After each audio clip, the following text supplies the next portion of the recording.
నా ఒళ్ళు అనుకుని మురిసిపోయిన వాడు కట్టెలలో కాలిపోతుంటే జీవుడు పైకి లేచి చీకటి పడుతోందని వచ్చిన వాళ్ళందరూ స్నానం చేసి వెళ్ళిపోతే ఒక్కడే ఉండిపోయానని బెంగ పెట్టుకుని ఏడుస్తుంటే నేనున్నానని ఓదార్చడానికి ఉన్నాను అక్కడ.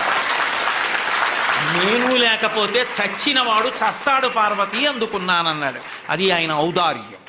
చేతకాక అక్కడ ఉండలేదు.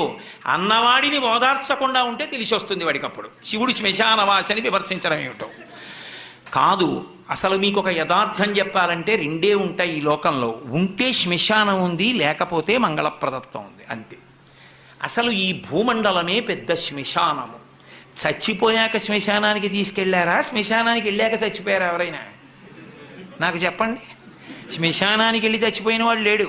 ఇంట్లో చచ్చిపోయాడు, హాస్పిటల్లో చచ్చిపోయాడు, రోడ్డు మీద చచ్చిపోయాడు, ఎక్కడ పడితే అక్కడే చచ్చిపోయారు. ఆఖరికి నేను ఇప్పుడు గట్టిగా మాట్లాడుతుంటే ఈ ధ్వని